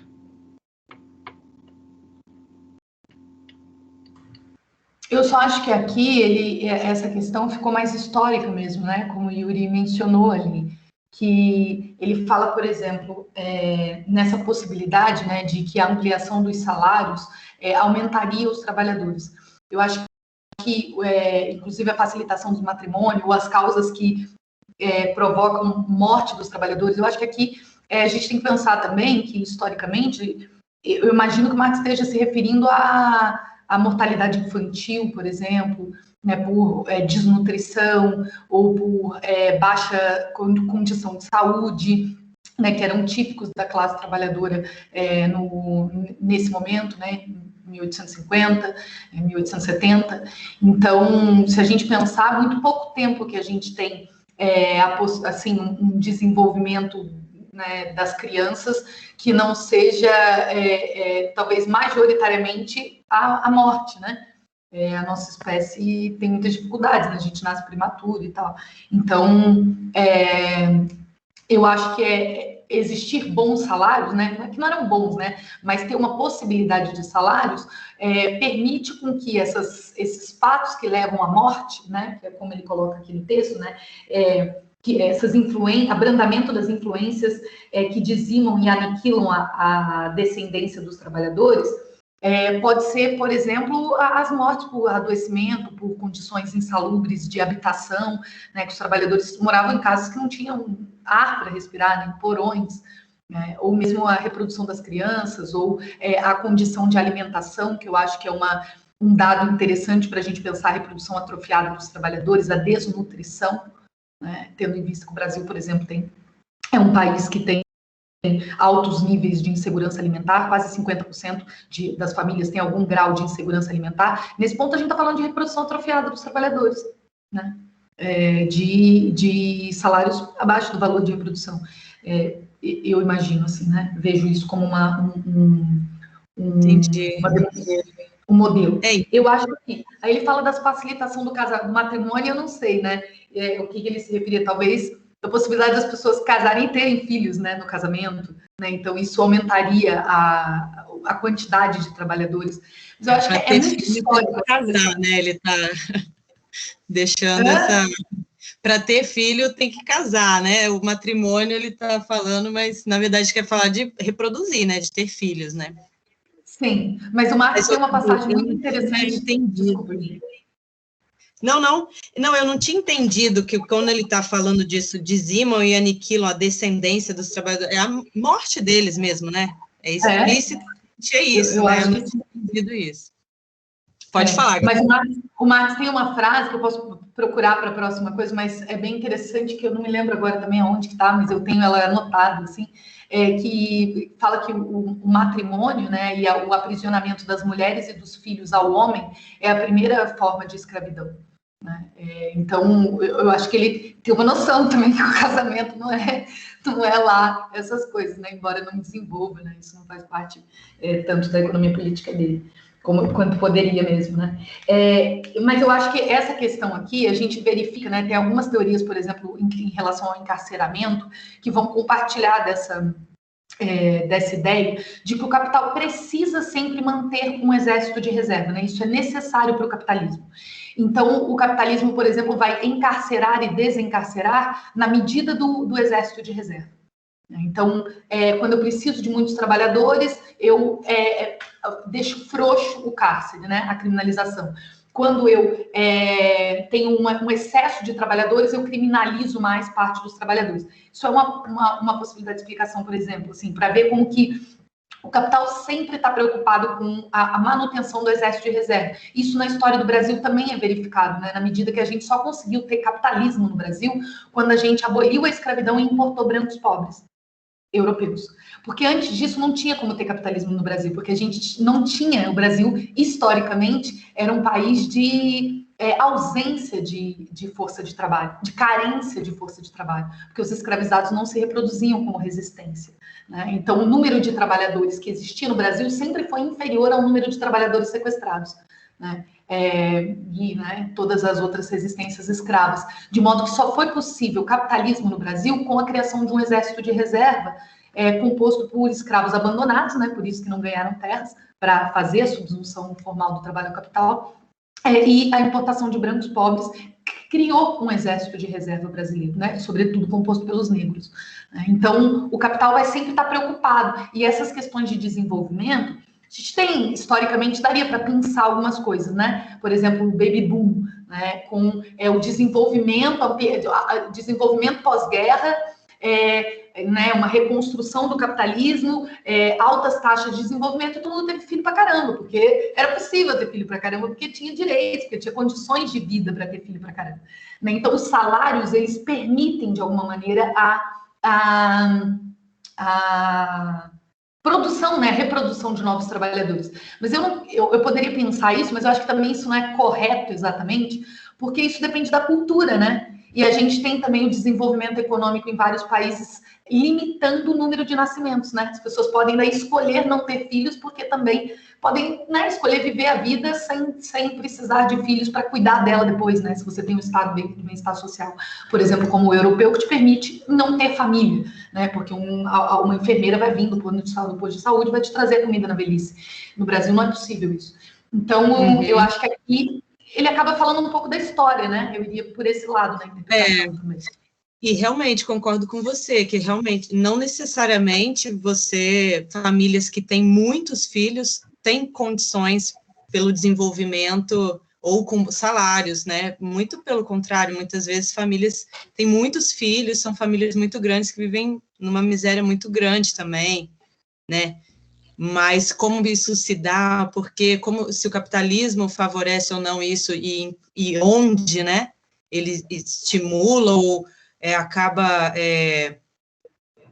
influenciando, né, a reprodução nessa amplitude de possibilidades, tanto por um bom desenvolvimento, porque tem possibilidade de se reproduzir muito famílias, ou não, mas ainda assim se reproduzem, né?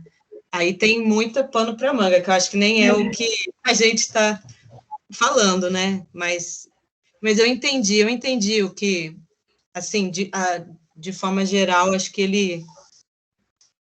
o que o Yuri falou me clareou bem o que ele quis trazer para a gente aqui, o que Marx quis falar nesse parágrafo. Boa. Deixa eu fazer um último comentário a respeito, que talvez ajude em outras coisas também, tá? É importante a gente ter em mente o nível de abstração do que o Marx está tratando aqui. Né? Então, por exemplo, porque tem um país que tem uma política que não de não nascimento de filhos, de natalidade. Isso é uma coisa que está num nível de abstração muito menor. É uma coisa muito mais concreta, que aí tem que ser avaliada concretamente em todas as suas determinações. Né? O Marx está falando aqui, veja, tem um movimento geral que coloca as condições no interior dos quais as pessoas, as classes sociais agem, né? Então, por que há a formação de uma superpopulação relativa? Porque ela é relativa à quantidade de capital que está sendo acumulado. Se em algum momento, por exemplo, porque, veja, se há, digamos, pleno emprego, o nível de salários aumenta, isso rebate na lucratividade, o que vai rebater depois numa queda de investimentos e numa queima de capital que está super acumulado. Na superacumulação de capital é crise, e capital acumulando vai se superacumular. A gente não está falando de crise aqui, eu só estou falando disso para mostrar o seguinte: essas leis que o Marx fala, elas são formas de ser, são condições objetivas que se impõem como tendências. A gente age no interior delas, né? E é por isso que forma uma população relativa. Porque o capital desenvolve as forças produtivas e se acumula. Nesse acumular, ele traz para si essa força de trabalho que está sendo gestada no interior do próprio processo de desenvolvimento social.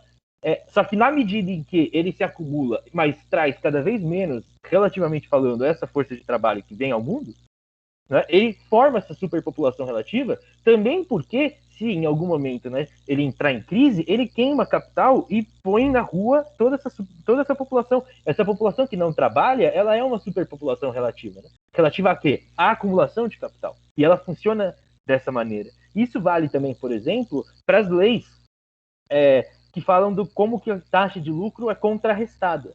Né? Não necessariamente os capitalistas pensam conscientemente, como classe, em como que eles vão aqui explorar. Não, eles fazem pelo instinto prático. Inclusive, nesse capítulo 13, o Marx chama muito a atenção de como que essas coisas todas aparecem na concepção invertida da concorrência. Né? É importante a gente ter em mente assim, que o capital ele só se desenvolve na medida em que as classes agem, os seres humanos efetivamente o reproduzem.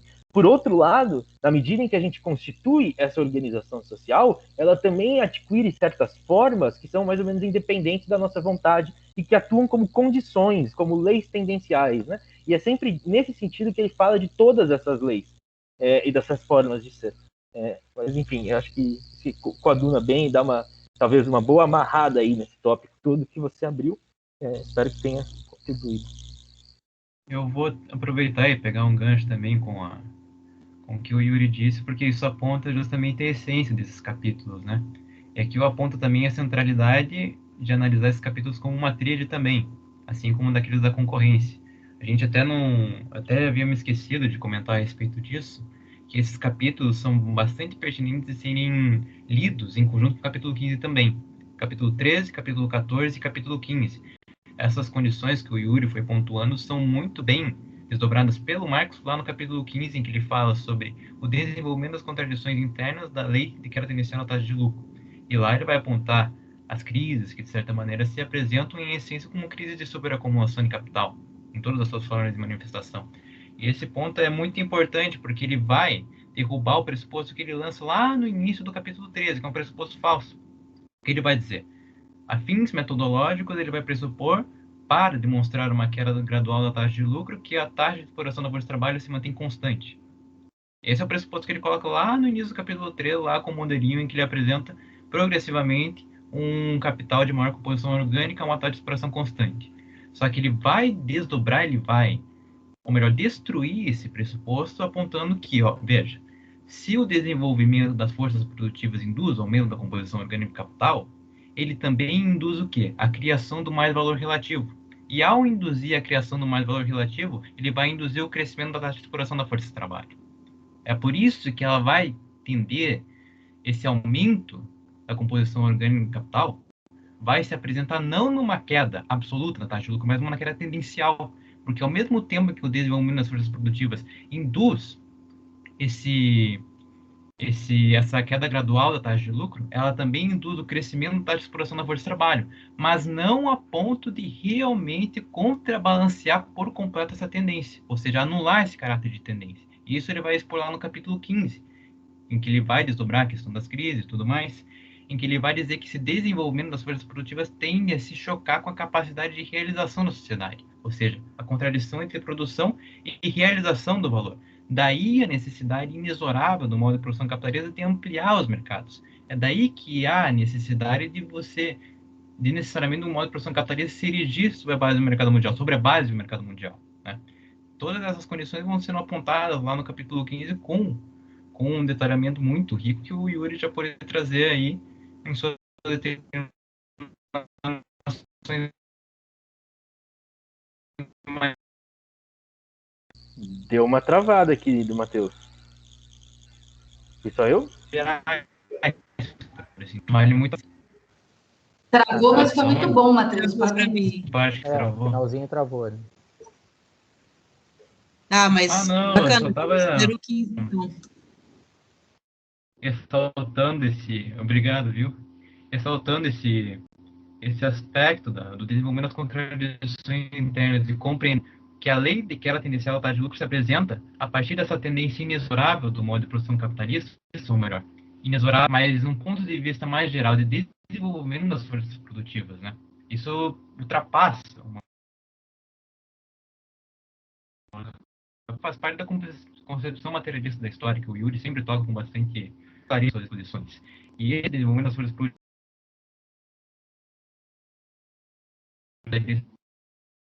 sobre a parte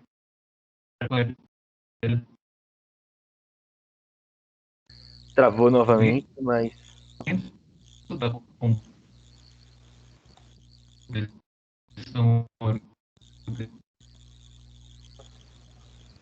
Tá travando bastante, bom, Matheus. de todo modo, eu acho que deu para trazer o panorama geral. sim, você travou Puxa, de novo no fim. você falou o final. Não, é a tendência Não, geral na verdade, de eu só recuperei o desenvolvimento. que eu disse antes, então não tem problema. Mas se eu entendi bem, o final ali a tendência geral do desenvolvimento das forças produtivas no modo de produção capitalista, ela ganha um impulso que ela não ganhava antes, porque nenhum outro modo de produção tinha essa necessidade interior de desenvolver as forças produtivas dessa maneira, e além disso, no modo de produção capitalista, né, ao fazê-lo, ele também aponta para sua própria superação, já que ele não pode fazer isso de maneira absoluta, porque ele entra em contradição consigo mesmo. E aponta para uma socialidade subsequente, né, que pode vir a ser ou pode vir a não ser. Mas se não vier a ser, a gente tem a ciência de que vai ser um processo feio. Mas é isso aí. Tá aberto aí para pergunta.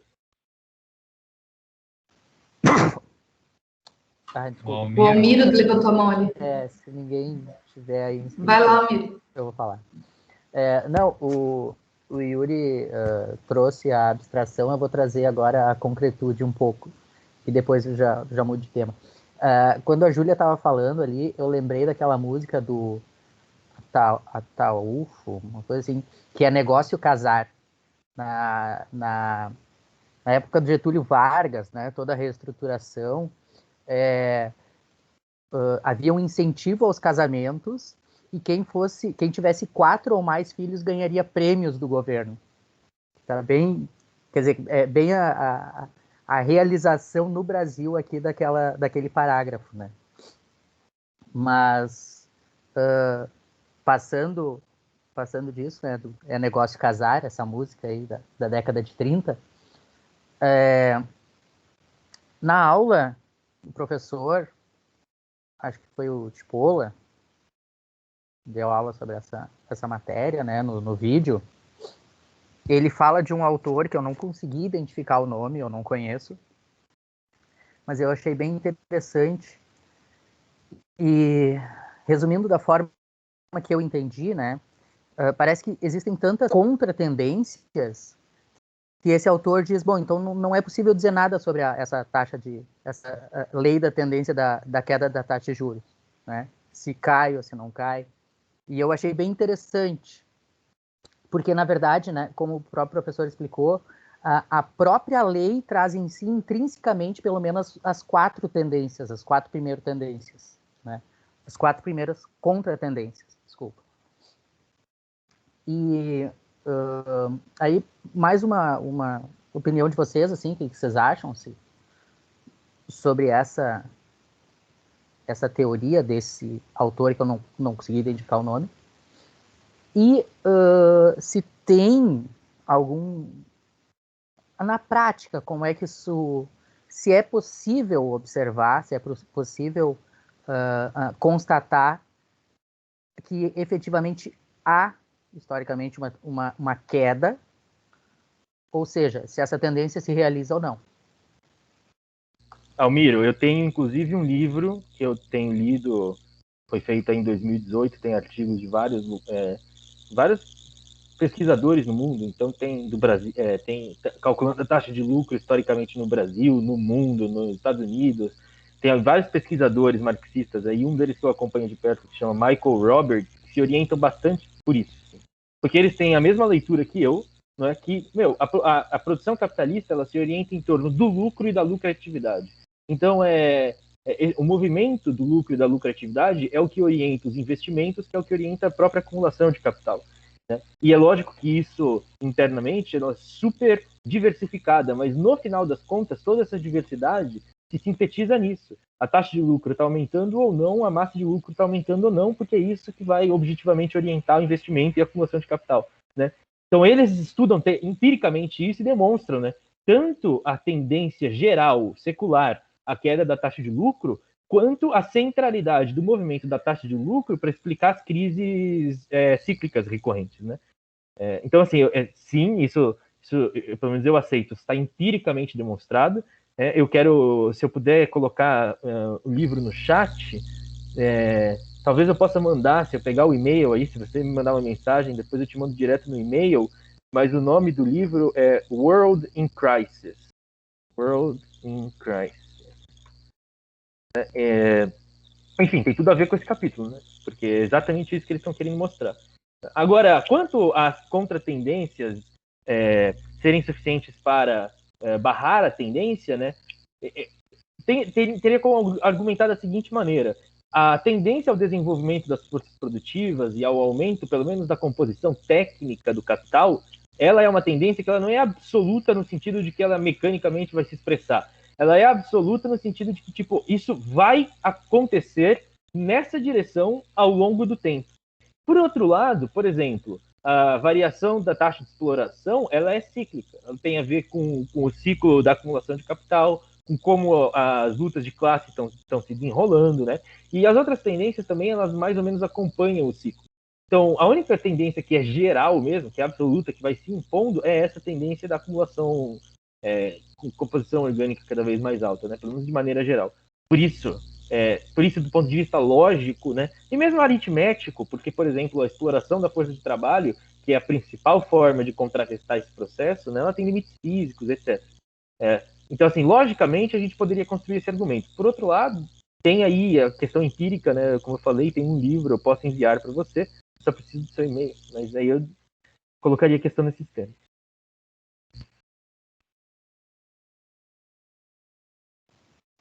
Tá bem, obrigado. Depois eu mando o e-mail aí, então.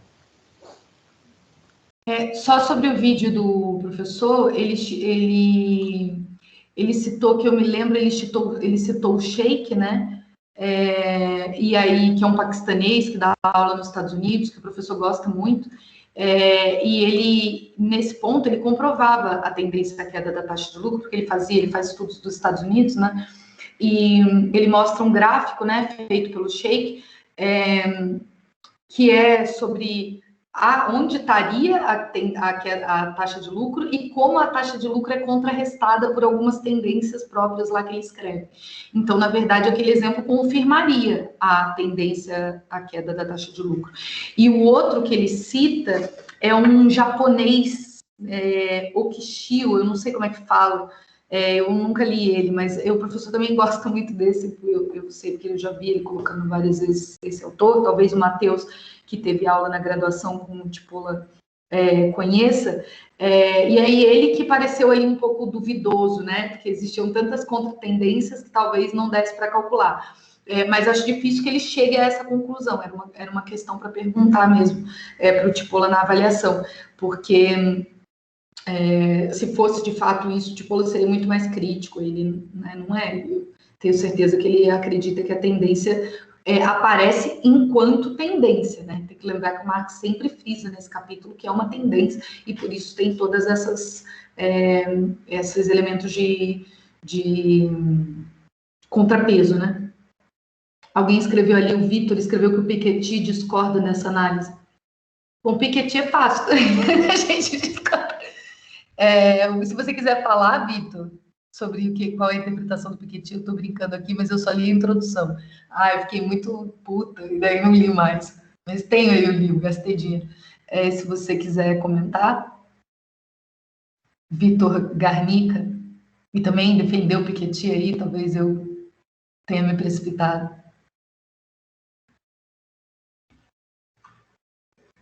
Você está sem microfone. Não defendo jamais. Tá bom. Que pena. Bom, fica aí uma pergunta para fazer para o professor. Há mais alguém, gente? Algum comentário, alguma questão? Estamos nos encaminhando para o final.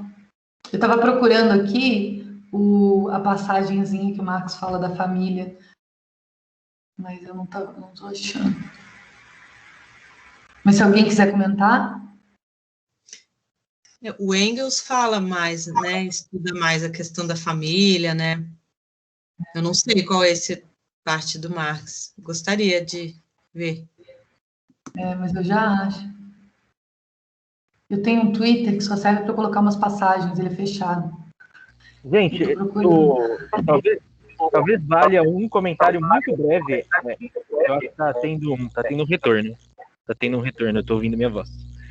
Vale um comentário muito breve a respeito da questão da família, né? Eu não vou falar aqui de uma lei geral de nada, né? Mas só para indicar que a forma familiar, etc., ela é uma necessidade material de determinadas formas de organização social, né? E da nossa sociedade, ela é uma necessidade na medida em que, bom, você enquanto indivíduo é um possuidor de mercadorias aqui, né, na sociedade capitalista. Então, a gente está cindido enquanto sociedade por meio da propriedade privada. E como a gente sabe bem, né, o Estado, que é essa cola, né, uma cola, o Estado não é efetivamente público, ele é uma cola para manter uma sociedade cindida pela propriedade privada funcionando, e de vez em quando ele faz esse papel de criar laços sociais que em si, por si, o capital não cria, né? Numa sociedade, por exemplo, muito mais desenvolvida, sem a propriedade privada e etc., não que você não possa ter relações pessoais que mais ou menos possam vir a se assemelhar com uma família, mas se a sociedade garantir a reprodução social da totalidade dos indivíduos, dos sujeitos que fazem parte, a família, enquanto tal, hoje, a forma dela é desnecessária, né? Porque ela é necessária, em primeiro lugar, para a reprodução material.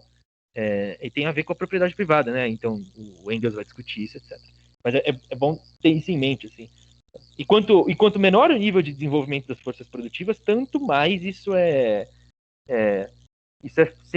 visível, sensível, né, etc e tal. Mas só isso, só queria comentar. Eu coloquei ali, a passagem no Ideologia Alemã, só que esse Ideologia Alemã aqui é muito antigo, é um livro que foi antes da Boitempo vender toda a Ideologia Alemã, né, circulava no Brasil uma ediçãozinha que era acusado de ser stalinista, porque foi uma seleção soviética do período stalinista sobre trechos da ideologia alemã, e era bem curtinho, por isso que ele tem essa página, e sempre que eu vejo que a citação pequena é do tempo que eu tinha esse livro, eu tenho em algum lugar, mas eu não sei que página que ele corresponderia ao livro completo, né, da ideologia, mas esse é só do Marx. Mas, de fato, o Engels é o que vai tratar dessa, né, fazer uma aproximação aí do desenvolvimento da família burguesa, da monogamia, com a necessidade de passar a propriedade privada pela herança, né, principalmente. Gabi, você Aí, tinha por me isso, perguntado alguma coisa? O controle sexual das mulheres, né?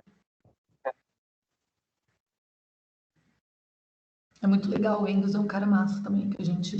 Acho que travou para mim um pouco, foi só para mim? Não sei, Júlia. Travou eu falando? Mas eu não falei também nada demais, não. Só falei que o Engels fala mais que a teoria lá da origem da família da propriedade privada do Estado tem uma defesa de que Gente, vocês estão me a ouvindo? família... Não?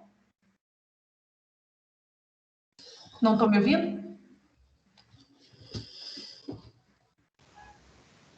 Bom, mas tudo bem também, eu não tinha... Estamos ouvindo, sim.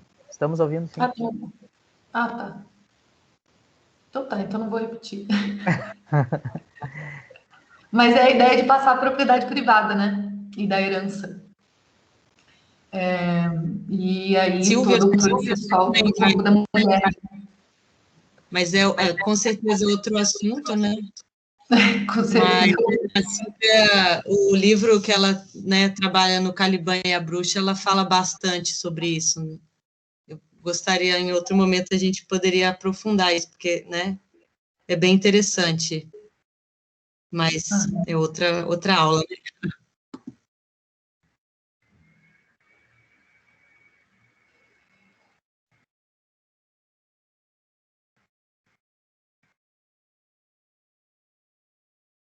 Terminamos, então, gente? Por hoje? Com 8 minutos de folga? Dá tempo de mais uma pergunta aí, se alguém tiver. Esses meninos são animados.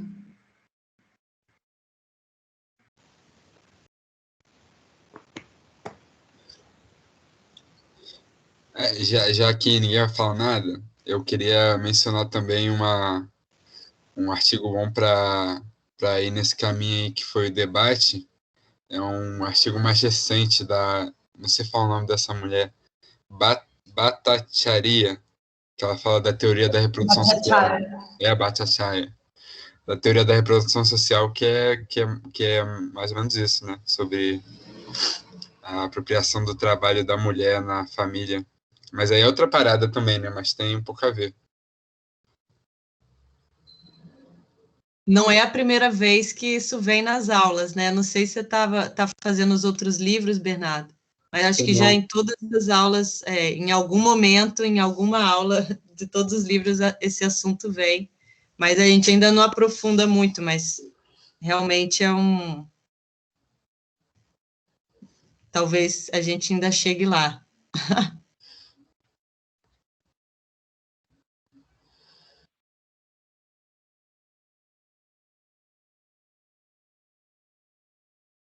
Se você puder, manda no grupo do WhatsApp, Bernardo, se você estiver lá.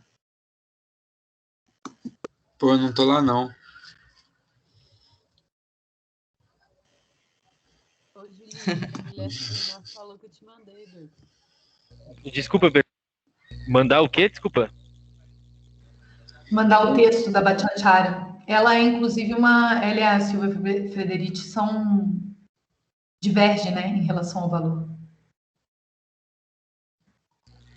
Mas é um tema aí para a gente discutir um dia. A gente selecionar um texto e discutir, lendo o texto, né? Porque senão a gente fica também num achismo.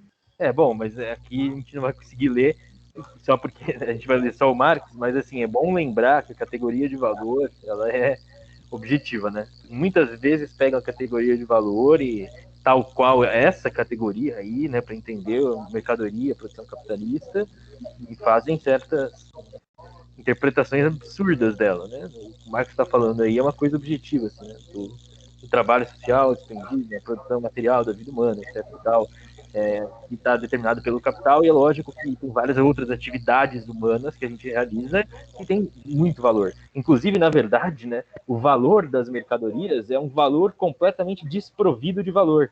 Ele é o valor mais simples possível da vida humana, porque ele, nessa forma, está falando só da sua subjetividade material, né? Mas isso é a própria propriedade privada capitalista que põe essa forma social, que é absolutamente destituída de valor. Mas enfim, comentário. Mas essas duas autoras, Yuri, são bem marxistas. A Bhattacharya, a Friedrich vai defender que existe uma diminuição do tempo de trabalho necessário pelo trabalho reprodutivo não pago das mulheres no lar. E a Bhattacharya vai negar isso. Então é uma discussão bem legal nos termos do valor mesmo de Marx. Eu conheço o argumento do... Mas aí a gente tem que ler o texto e se posicionar, né? Não tem como fazer sem ler, sabe? Eu acho, né? Eu conheço o argumento do trabalho reprodutivo. Eu acho que as coisas são misturadas ali. Não estou falando que o fenômeno não existe. Estou falando que a interpretação teórica das categorias elas se misturam. Mas, tipo, não queria entrar nesse tema. Eu queria só falar do Marx, né? Que é o valor econômico que o Marx está analisando, que o modo de produção capitalista objetivamente põe, tá ligado? Mas era só esse comentário, porque aí, se a gente fosse tergiversar, teria que tratar no detalhe o texto de cada uma dessas autoras, né? O que não vai ser possível aqui. Então, estava só chamando a atenção para aquilo que o Marx está discutindo, para o objeto. Mas eu acho que fica aí né? Se as pessoas super querem, eu acho legal também fazer um dia por fora, talvez um evento do Leituras do Capital para discutir valor e trabalho reprodutivo. É interessante, né? Acho que tem muita gente pensando sobre isso, e a gente tem que aproveitar, né, que Marx nos deu categorias aqui, né, super explicativas da realidade, para tentar usar elas na realidade. Então, acho que fica aí a gente conversar depois lá no grupo, para ver se a gente consegue organizar. Seria legal.